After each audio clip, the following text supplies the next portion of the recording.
Don't just live for tomorrow, or just live in yesterday. Just be glad for all you have that's in today. Hey everyone, Connie here, and welcome to my blind reaction to Digimon Adventure 2020, Episode 17.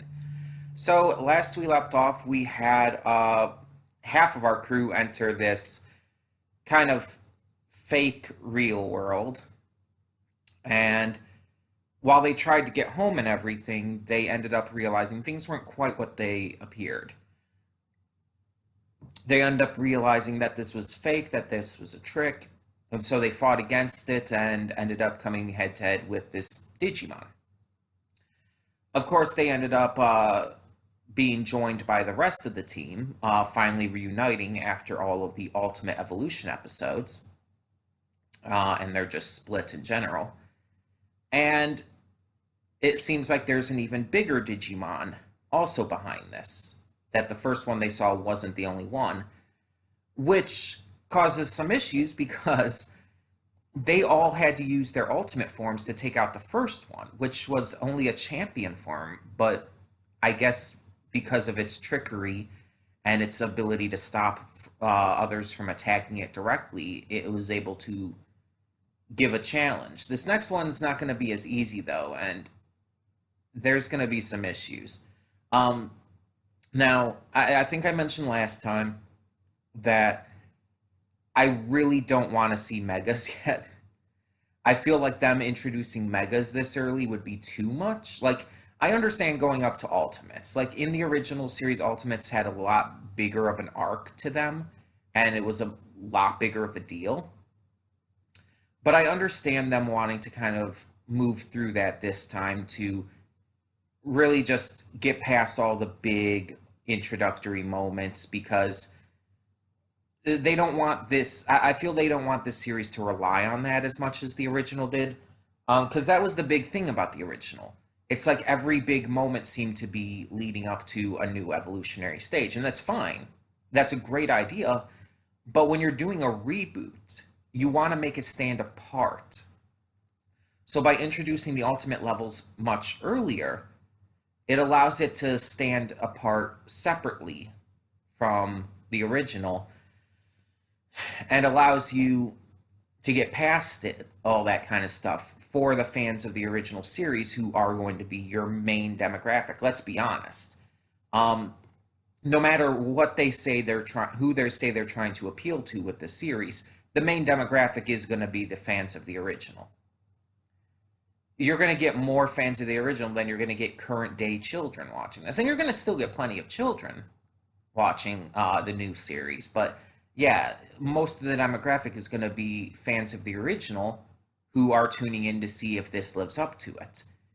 And I've heard mixed reactions on that front. Some people say it's going way too fast and introducing things too fast, and that they feel like it's doing a disservice to the original because of it. And then there's people more like myself who are saying, like, yeah, it's introducing things fast, but that's because it's trying to do something new and trying to not have the focus of the series be on the evolutions as much. And that it's fine because the story being told is still good. And it's a split. It's kind of a bit of a divisive factor in that. But the point is that, yeah, we still have most of the people watching and talking about this are old fans, are people who had seen the original and are making those comparisons. Like, you go on YouTube. Well, I'm getting distracted by my own hair. You go on YouTube and look up like a review video for the series, and like I'd say like 9.5 times out of 10, it's going to be from a original fan. I've looked up reviews for these episodes pretty much every time I watch an episode, and it's pretty much always from an original fan. And it's like I almost see I see almost no one reacting to it who hasn't been, or reviewing it or whatnot. And it's like, you hear everyone talking about it on social media and stuff, and it's all people who had seen the original, all people who are making these comparisons. So it's like, and that's, again, that's not to say that there aren't plenty of kids watching. Oh, there are going to definitely be plenty of kids watching it, and plenty of people just new to the series in general. There's going to be, of course, there's going to be. But yeah, it's like no matter who they say that they're aiming for demographically, their main demographic is still the old fans. It's just like with MLP, the main demographic, no matter the fact that they were aiming for young girls, their main demographic was still adult men. Like, no matter how you look at it, that's just how it was. So it's like, it's going to be how it is. And MLP appealed to both of those demographics, the one that they actually got mainly and the one that they were aiming for, and they were able to make it work for both and even appeal and continue to purposefully work to appeal to both. And I don't know if they're going to do the same with this Digimon series. I have no clue, but we'll have to kind of see, because right now it just seems to be doing its own thing and trying to stand apart and still telling a good story and everything, and that's fine. And I like the way they're doing it so far. But getting back to the main point I was making at the beginning of this little rant, um, I don't want them to bring in megas yet, because I think that would be too much. Because megas are basically the final stage, outside of like some DNA digivolutions or using digi eggs or whatnot. Mega evolution is the final main evolutionary stage. Or I guess you could say natural evolutionary stage. That would be a good way to put it. So introducing that this early on just would be way too early. Especially, again, considering the main villain right now is Devimon, and he's still only a champion. And we still haven't met TK and Patamon yet. And so it's like, I don't think they're going to. I don't think that's what's going to happen here. Um, but that one, if they did do that, that would really disappoint me. That one would be a disappointment. Even if they implement it right, which would just make me, it would make me okay with it, but I'd still be disappointed that they did it. Even if they did it right. So yeah. Either way, I am excited still for the series, and even if it does mess up like that, I'll still be excited because it's still doing a lot of things right.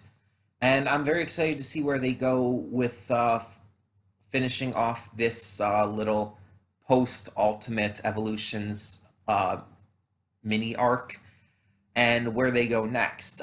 We still haven't met Leomon, who was mentioned as the leader of this resistance. We haven't actually fully met Devimon yet.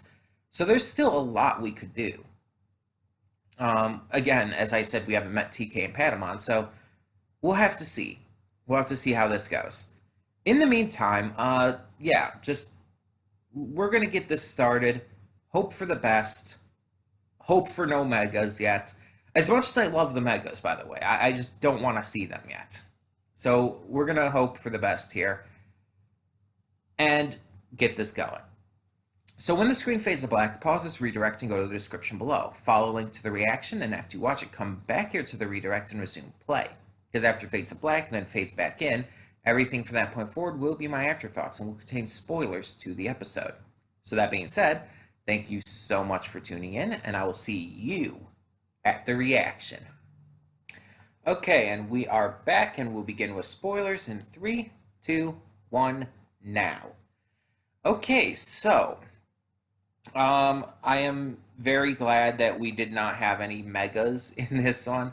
I was worried about that. No, they did manage to defeat them with their ultimates. I guess just they had to formulate a plan and work together more efficiently than just kind of going at it like they did at the uh, end of last episode and all, and beginning of this one and everything. Or you know what I mean. But yeah, so Orochimaru, I think I might have seen before, but I'm not confident in that. But yeah, obviously based off of the Legend of Orochi and everything.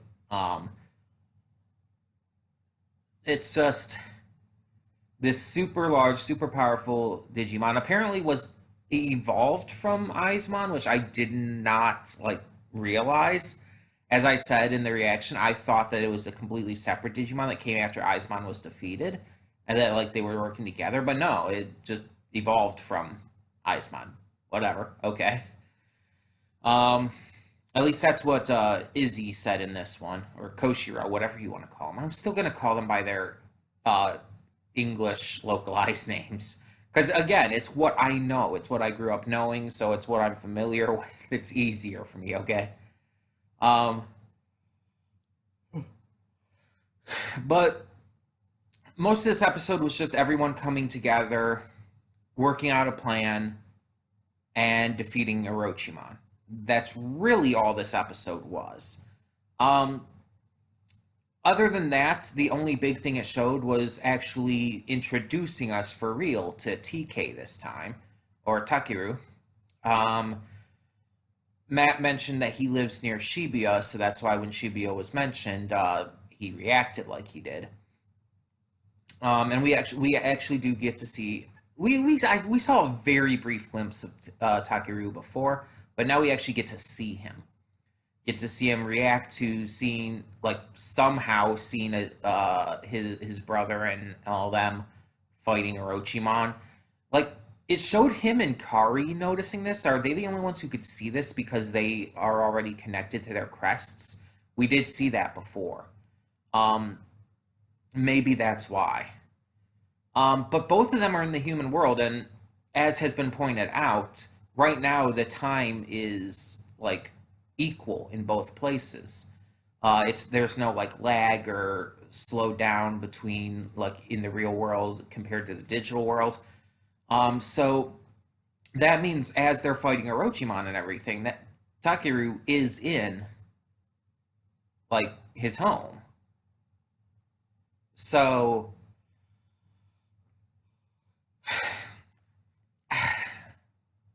it's just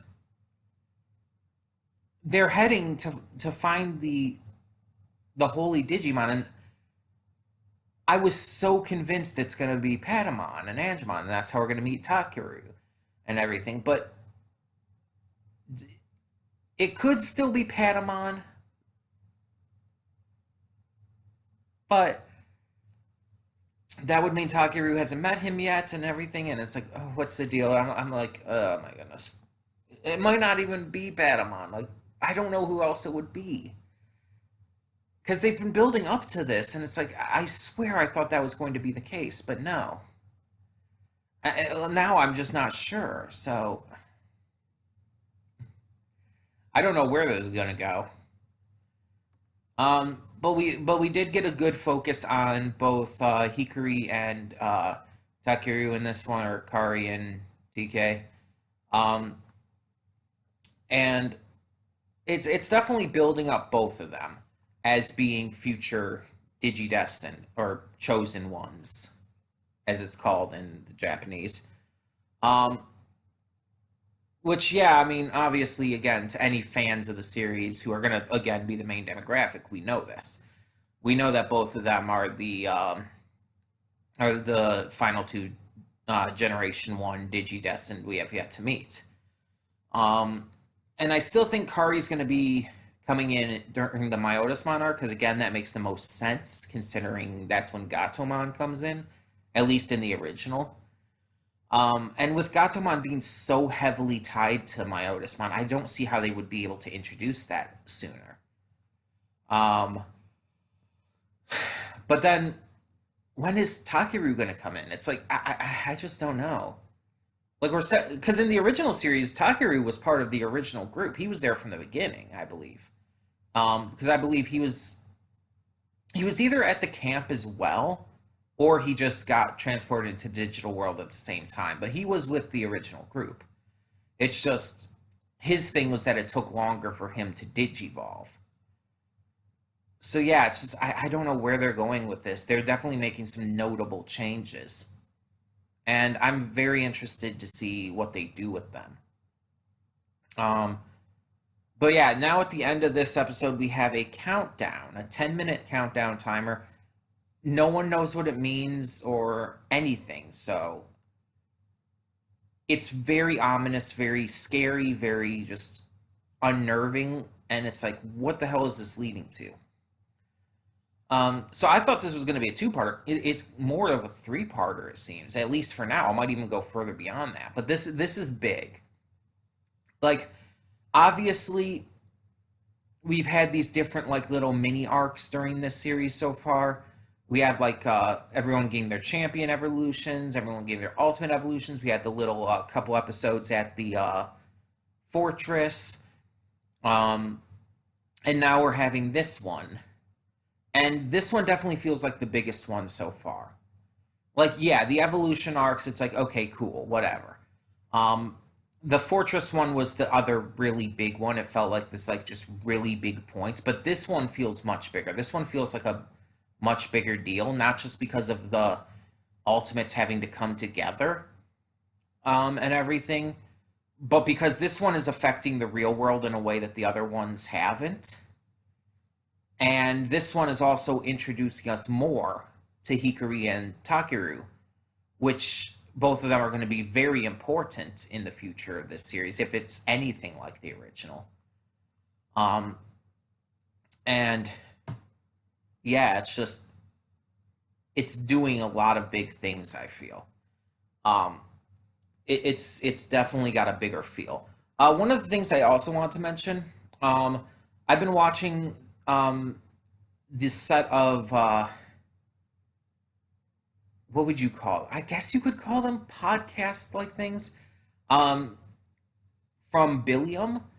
Billiam on YouTube. He does a bunch of different videos, but he's, I guess, most known for Digimon.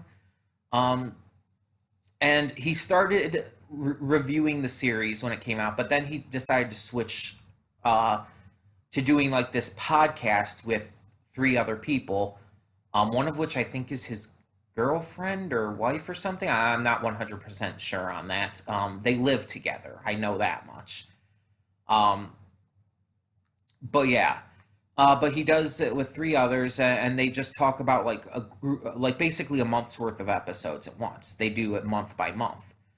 And one thing they brought up is that in the Ultimate Evolution episodes, it's pretty much like, oh, they're having trouble defeating the Ultimate, but when they evolve into Ultimate, they take down the opponent without any trouble.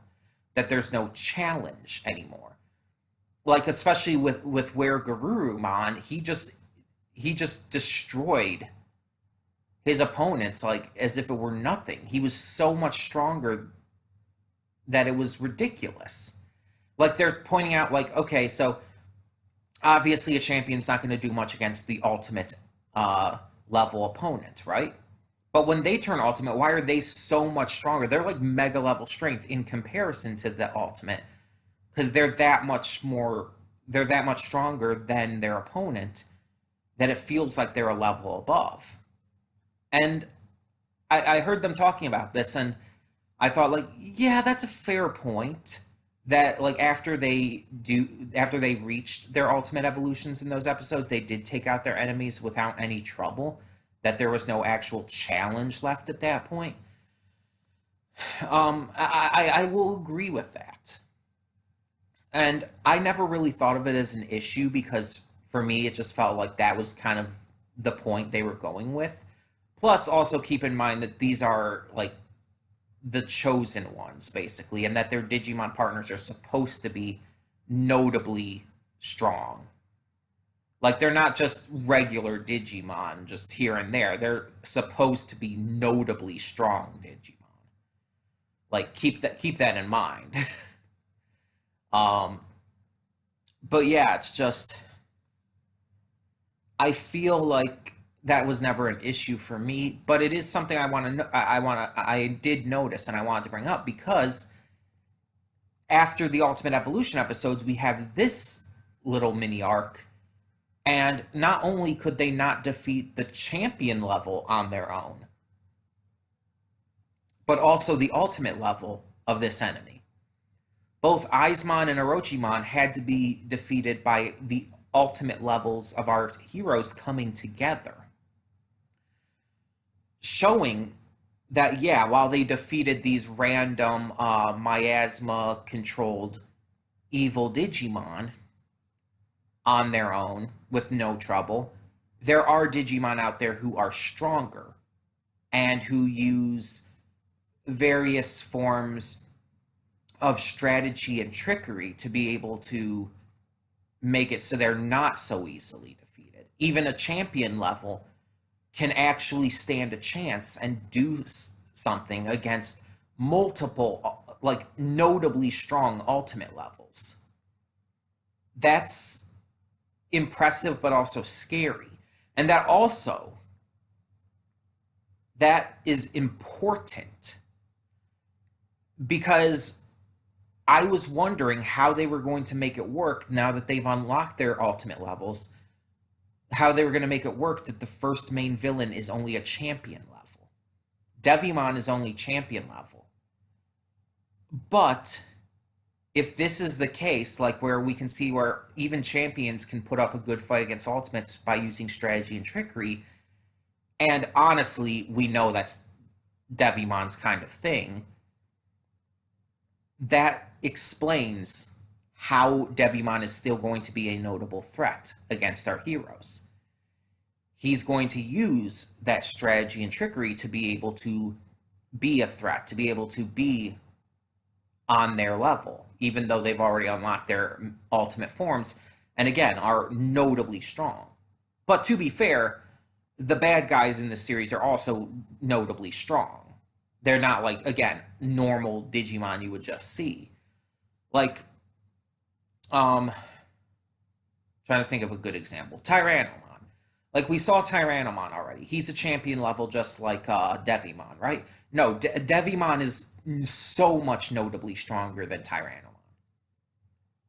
Like, Tyrannomon, as we saw him and everything, it's like, yeah, he was strong enough, but he was just this, for lack of a better term, wild Digimon. Just this kind of just random Digimon here and there who was controlled by Soundbirdmon and or the Miasma and fighting them and everything.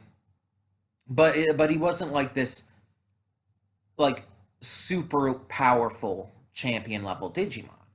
Devimon, on the other hand, like, he's notable for being more powerful. So yeah. So he's gonna. This definitely helps explain how he's still gonna put up a fight when we already have our champion levels, and hell, when we already have Omnimon revealed. And I still think that we're going to be building up where Takeru's gonna come in and everything, get Patamon, and Angemon is definitely gonna still be the one to take out Devimon just for the symbolism alone. I feel. I mean, I don't see how else you would do that at this point. But yeah, it's like,